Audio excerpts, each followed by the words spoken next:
Chapter 11. Finish to start. After 2 days of walking, we stopped to rest in a clearing in West Rabbit Woods. Tension was extra high. Cassandra had to relearn everything using her right hand, since she had burned her left one. According to her, she had burned it when Rapunzel did the decay incantation at the great tree. Cassandra refused to talk to Rapunzel about it, and Rapunzel refused to apologize. Tension may have been high, but my spirits were higher. I was determined to make everyone feel just a little better. After all, they had done so much for me. "So, who wants to play cards?" I asked meekly. Max and Eugene were scouting, Cassandra was too busy training, Lance was too busy fighting imaginary spiders, and Rapunzel couldn't hear me. I sighed. Suddenly, trotting out of the woods came Max and Eugene. Cassandra called Rapunzel over, and Eugene spoke. "You'll never guess what yours truly spotted with his gorgeous brown eyes." "What?" I asked excitedly. Eugene waved into the woods.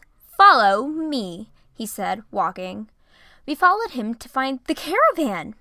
"I've found it myself," Eugene bragged. "Well, Max helped," he added. Maximus snorted in his face, and Eugene changed his statement. "Max found it, but I was instrumental in that I did not get in the way," he smirked. "You guys," Rapunzel hugged Max and Eugene. "This is amazing!" Together, we pushed the caravan out of the river where it was found. Both halves immediately fell apart. "How are we going to get these back together?" Eugene asked. "No problem," Rapunzel exclaimed. "Cass and I are on the case." She smiled enthusiastically. "We'll go get supplies." Cassandra sighed somberly. "Sounds good to me." "Can I come?" I asked, clasping my hands together. "That's a great idea," Cassandra sighed, now a little more willing to go. Rapunzel leaned toward me. "I need some one-on-one time with Cass. Next time, I promise." "Rapunzel, please," I begged. "I'm seriously going crazy. I promise you won't even know I'm there." Cassandra turned around, only hearing what I had said. "Yeah, let the kid go with us, Raps." "I'm not a kid," I muttered, glancing at Rapunzel. "Fine." Rapunzel put her hands up in defeat, then looked at me. I wasn't sure what I did wrong. Cassandra clearly didn't want to be alone with Rapunzel. We started walking, but not talking. Rapunzel sighed. "Lately, I just can't stop thinking about Attila's cupcakes," she laughed. "It's like when you have a song stuck in your head, but it's the taste that's stuck in my head. Isn't that funny?" She smiled awkwardly. "Anyway, what about you, Cass?" she inquired. "Anything on your mind?" Cassandra stepped toward a stream. "Piranhas," she stated. "Really?" Rapunzel huffed. "Ugh, that's upsetting. Want to talk about it?" She stepped toward the stream, and Cassandra stopped her. "No," Cassandra said. She got an apple and threw it into the stream. Piranhas immediately devoured it. "Really big piranhas," she stated. "This place is called West Rabbit Woods," Rapunzel scoffed. I smiled. "Yeah, not West Piranha Woods," I chuckled. Cassandra let out a snicker, walking down the stream.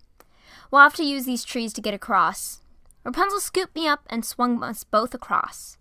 "I didn't need your help," I sighed, watching Cassandra climb atop the trees. "Cass, let me help you," Rapunzel stuttered. Cassandra sighed. "No, I'm fine, Rapunzel, really." She finished climbing across. Rapunzel looked at her map. "Looks like there's a town just over this hill," she stated. "Let's be sure before we climb it," Cassandra said, glancing into the air, then whistling. An owl came swooping down onto Cass's arm. "Oh, Owl's here. That's fine. The more the merrier," she smiled through gritted teeth. "You named your owl Owl?" I asked. Cassandra nodded. "Yeah." I chuckled. "You're on some Adira stuff." Cassandra scowled at me, and I looked down. She lifted her arm up, and Owl flew over the hill. "You know, Piper," Cassandra started, "you've been quiet. What's on your mind?" I shrugged. "I was gonna talk to you guys about stuff," I said. "And then tension got all high, and you guys wouldn't talk to each other, and I figured it's just really not a good time." I smiled. Rapunzel shook her head. No, just because Cass and I are a bit frustrated with each other doesn't mean we don't want to know what's up. Tell us about it." I bit my lip. I didn't want to talk about it anymore. "You guys just... And don't get me wrong, I understand why you do, but you're always treating me like a kid," I huffed. Cassandra shrugged. "Piper, you kinda are a kid." I know that, I whined. But I'm 15, and everything that was supposed to happen to me in my entire life has already happened, and more, I sighed. I'm more mature than you guys think. I wish you talked to me about stuff and let me help with missions more. Heck, yesterday Rapunzel carried me over a puddle of mud. Rapunzel crossed her arms. In my defense, that puddle looked very deep. Cassandra sighed. We're sorry, Piper. Is that really all you wanted to say? Not really, I admitted. But that's for another time. Owl is back. Owl landed on Cassandra's arm and we continued walking. I had only made tension higher. You should have let her climb across the trees, Cassandra whispered. And risk letting her get eaten by piranhas? No way, Rapunzel whispered back. Cassandra scoffed. Better than carrying her across like a baby. If it were up to me, Piper would be safe back in Corona, Rapunzel snapped. Cassandra rolled her eyes. So now she's not fit to adventure with us? You're putting words in my mouth, Rapunzel crossed her arms. Then it was silent as we conquered the hill. Oh, wow, Rapunzel muttered. Looks like the black rocks pushed everyone out of this village, she commented. Nothing we can do now, Cassandra replied, digging through scraps. Come on, we've got to look through all of this before the sun sets. Look at this, guys, Rapunzel exclaimed with fascination. It's an apothecary cart, she gasped. It's got all kinds of tonics and powders and... She gasped. Oh, wow, a snow potion! Raps, come on, Cassandra scoffed. None of this junk works. I beg to differ. I walked toward the cart, where Rapunzel would pour out the snow potion, and snow formed in the air. I smiled. The beaker is made of ebonite thermal glass, which is fancy for everything in there is cold. The low temperature of the compound inside almost immediately turns the moisture in the air into, well, I picked up a snowball. Snow! I laughed. Touché, Cassandra chuckled. But we're not going to fix the caravan by freezing it. She nicked a book from one of the drawers. Wand of Oblivion, she read. Erases what you wish to forget, she said. Ooh, a memory wand, Rapunzel smiled. That's absurd, I laughed. There is absolutely no science behind that. I wonder if it works. Rapunzel picked it up and waved it. She put it down and repeated herself. Ooh, a memory wand. I wonder if it works. My jaw dropped, and Rapunzel bursted into laughter. Ha! Got you. You've been Rapunzelled. I don't know what that means. I crossed my arms. Cassandra chuckled, then waved me off. Hey, you go look for supplies. Wood sturdy enough to fix the caravan. Alone? I asked in a shaking voice. Yes, Cassandra said. Are you scared of being alone? She chuckled. No, I scoffed, marching off to find wood. Scared to be alone. I'm not scared of anything, I muttered to myself. 10 minutes later, I was called back. We're setting up camp, Cassandra told me. All right, I sighed. I laid on the ground, and Cassandra laid on a book for a pillow. Psst, Piper, Cass, I heard Rapunzel whisper. You want to use my hair as a pillow? No, Cassandra snapped. I crawled over and laid down. Piper? Rapunzel sat up and looked back at me. I pretended to sleep, and she laid back down. I can't sleep, Rapunzel complained. Raps, it's only been 2 minutes. Give it some time, Cassandra snapped. Cass, I need to talk about what we both know is going on between us, Rapunzel sighed. Raps, there's nothing to talk about, Cassandra said. I never said I was upset. Rapunzel sat up. You don't have to. Oh yeah? Cassandra inquired. What makes you so sure you know how I'm feeling? Rapunzel sighed. Friends just have a way of knowing. Cassandra huffed. Raps, I said it's fine. And you keep saying that, Rapunzel said. But it's okay if you're mad at me. I'm mad at you too, she stated. I told you that I had it under control and you didn't listen. So if you're upset, then just tell me. I told you I'm not upset, Cassandra sat up, bumping her head on something. Ow! She exclaimed. I sat up, wanting to make sure Cassandra was okay. She was now holding the wand from earlier. Rapunzel glanced at me. She hadn't wanted to argue in front of me. She looked back to Cassandra. Please, Cass, I just want things to be better between us, she begged. We can't just push this aside and forget it like it never happened. You know, I wish you would just forget about the whole thing, Cassandra growled. The wand in Cassandra's hand began to glow, and a flash of pink light knocked us out. I woke up, wrapped in hair. I screamed, What is going on? Who are you? I heard a familiar voice echo. I looked to Cassandra for help. She was tied up as well. And how did I get here? Rapunzel prepared to swing her frying pan. Cassandra and I only stared, mouths agape. Answer me, Rapunzel demanded. How did you get me out of my tower? She asked. You really don't remember? Cassandra asked in shock. Was it magic? Rapunzel asked. Did you do magic on me? It has to be magic. I mean, Mother always said people will try anything to steal my hair. Rapunzel began to rant about how magic is the only possible explanation. Does she really think I would do magic? I asked Cassandra. After working with Varian, magic always seemed like the farthest reach. Cassandra shrugged. And to think, Rapunzel exclaimed, you would bring a child along. A poor, sweet, innocent child. She scoffed at Cassandra. Yep, I hate this, I stated. Hey, I didn't mean to erase her memory, Cassandra snapped. So you did use magic on me, Rapunzel hissed. Cassandra looked at the wand, then shook her head. No, not me. Ruffians! Ruffians use magic on you. That's why you don't remember leaving your tower. Ruffians? Rapunzel exclaimed. Yep, Cassandra smiled awkwardly. It gets worse, I groaned. And the little girl, Rapunzel leaned to Cassandra. Why is she with you? Cassandra looked at me. Whatever excuse she was making, I did not want it. I shook my head slowly. She is a witch, but a good one. She magicked us away from the ruffians. A good witch? Rapunzel looked at me. Honey, I am an okay witch at best, I scoffed. Because you're so young, Cassandra smiled at me, a fiery rage in her eyes that said play along. Rapunzel began to go on a long rant about people she was warned to avoid by Gothel. She then exclaimed, Oh, and pointy teeth! Did those ruffians have pointy teeth? The pointiest, Cassandra lied. And they were after your hair, so they put you under a sleeping spell so they could steal you from your tower. But you see, Piper and I, we rescued you from the thieves. Yeah, I agreed. We're on your side. Yeah, Cassandra smiled at me. You have to get back home to your mom, right? I can take you there. You just have to untie me first.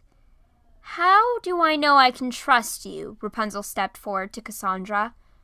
I promise, Cassandra said sincerely. And when I make a promise, I never break it. Rapunzel lowered her pan. Yeah, promises mean a lot to me too. I never break them. Ever, she said almost threateningly, then shot her gaze at me. And how do I know I can trust you? A bad witch would have magicked her way out of your hair, I said. Rapunzel nodded. Right. What if you're not magic? She inquired. I kicked up the shelf with the snow potion on it, the beaker spinning and creating a beautiful pattern. Boom, I smirked. Rapunzel untied us both. I'm Rapunzel, she smiled, shaking our hands. Cassandra, and this is Piper. I shook her hand meekly. It felt so weird to see the person I had known to be the bravest, second smartest person I know, suddenly so ignorant and gullible. You're so cute, she told me. I tensed up. Actually, I don't like being called that. Or a kid, or a little girl, or innocent, or sweet, or a witch. I am an alchemist. Everything I do can be explained by science, even if you don't understand it. Rapunzel nodded. Wow, that is so cool, she smiled, which turned into a scowl. If either of you try anything funny, I will pan you. She swung her pan confidently, then hit her head. Oh my gosh, are you okay? I asked, rushing toward her. I'm fine, she assured me. This happens a lot. My jaw dropped. Are you not concussed? I gasped. Rapunzel struggled to pronounce it. Concussed, I repeated. It's a kind of head injury, I sighed. Rapunzel rubbed her head. Oh, maybe I am combust. That's enough, Cassandra intervened. We need to get some sleep, so let's just rest, she huffed. All right, Rapunzel laid down. Since you guys are being so nice, you can use my hair as a pillow. It's kind of itchy at first, but it's better than rocks, she smiled. Don't mind if I do. I laid on her hair. Good night, guys.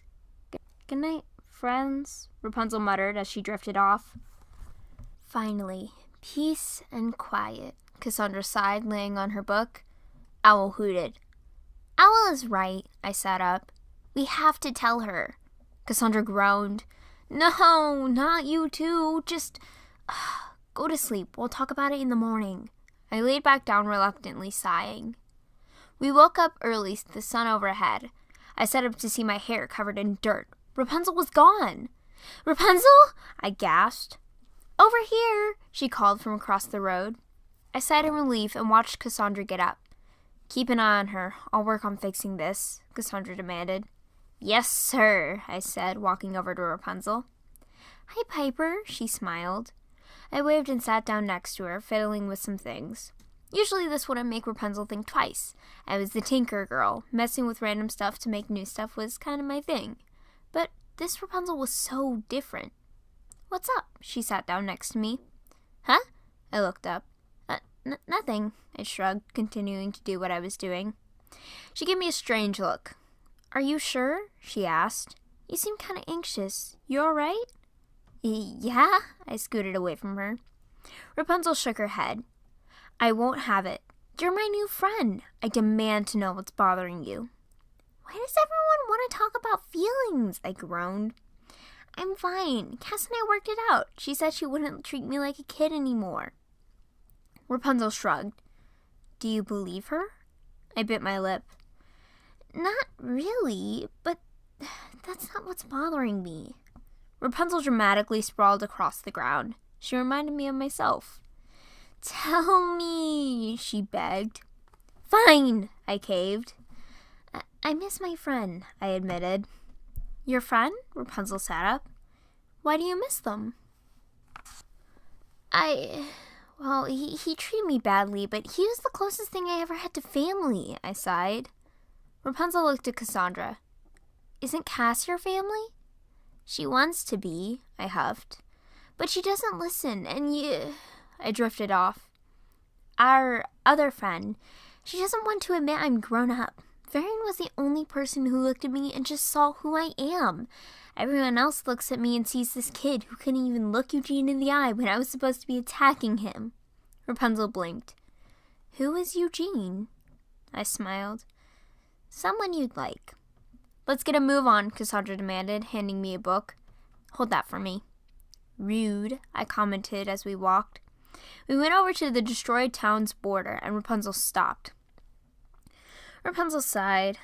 "I've never walked on grass before." "Well," Cassandra thought.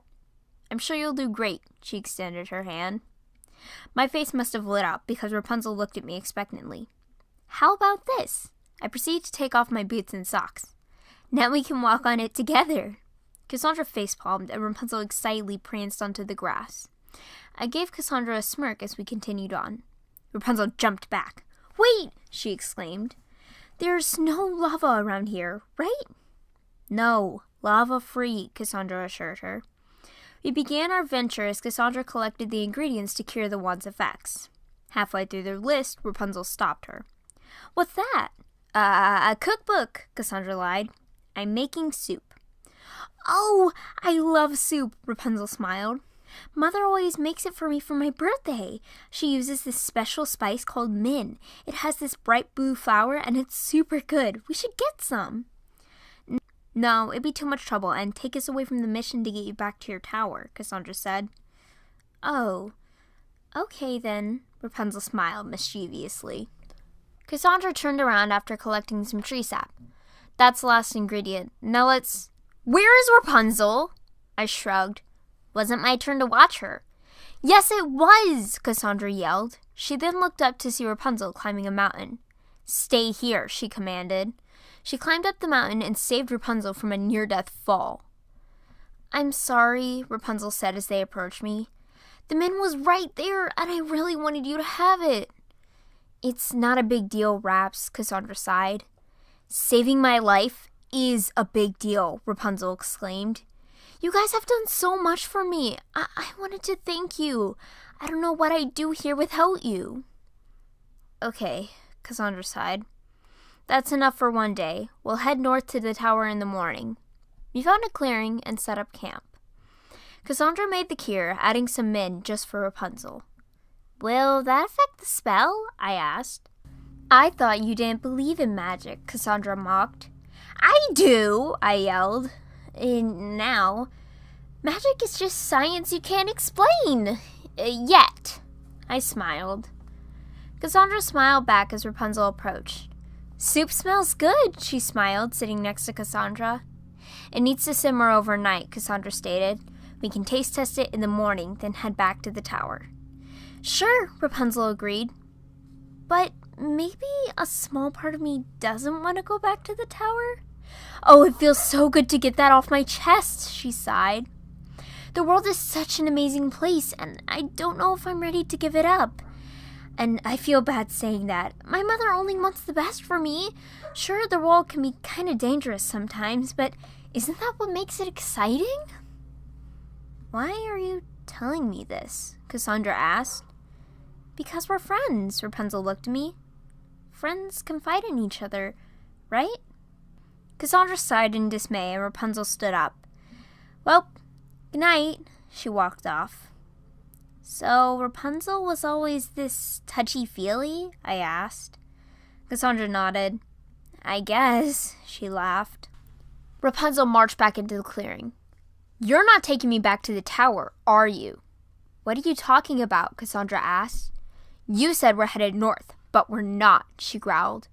I chart stars. I'd know. Cassandra laughed nervously. Rapunzel, look, I can explain. Rapunzel scoffed.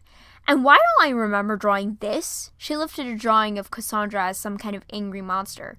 I almost snorted. It was kind of funny. She took the book from me. You did use some kind of magic on me. You're not an alchemist. You are a witch. No, Raps. That was the ruffians. We saved you from them, remember? Cassandra assured. Rapunzel glared at Cassandra. Maybe you did, but only because you wanted my hair for yourselves, she yelled. And to think, I risked my life getting you that mint. Mother was right. About everything, she exclaimed, wrapping us in her hair again. Great. Good job, Cass, I remarked, now hanging upside down from vines. I know, Cassandra sighed. I shouldn't have lied to her. She cut herself down, then me. We need to find her before she gets herself into trouble. Got it, I confirmed, running behind Cassandra. We met up with Lance, Eugene, Pascal, and Shorty. No time to explain, Cassandra stated. Raps lost her memory. She thinks she never left the tower. We'll cover more ground if we split up. Eugene nodded, and we all ran off. Lance and Shorty together, Cass and I together, and Eugene alone. After 10 minutes, we found her. Rapunzel, Cass yelled. She was dangling Lance and Eugene over the river of piranhas. You, she exclaimed. You lied to me. Don't try to deny it. Both of you. You probably don't even have a friend named Varian, you guilt tripper. I gasped. All right, Cassandra said. You're right, Rapunzel. I did lie. I did use magic on you, and this potion will bring back your memories. Memories? Rapunzel asked. I erased some of your memories, Cassandra admitted. I didn't mean to. Look, I'm not big on talking about feelings. And I didn't want to tell you how mad I was about what happened at the trees, so I kept it all in until I blew up. And how do I know you're not just lying again? Rapunzel growled. Friends, Cassandra started. Just have a way of knowing, she smiled. So we saved Eugene and Lance, Rapunzel drank the cure, Rapunzel and Cassandra talked it out, and we fixed the caravan. After that, Cassandra and Rapunzel walked up to me. Hey, Piper, Cassandra called. Yeah? I smiled at her. Now that they weren't fighting, everything felt so much better. Cassandra sighed. Last night, when Rapunzel said, you probably don't even have a friend named Varian, what did you tell her? She asked. I don't exactly remember, Rapunzel added nervously. It's just, I miss him a lot. I know he hurt me, but I just want to forgive him. And Rapunzel saying she would rather me be back in Corona just had me on edge, I guess. I'm pretty sure Varian hates me. Rapunzel gasped. I'm so sorry. Do you want to talk about it? End chapter 11.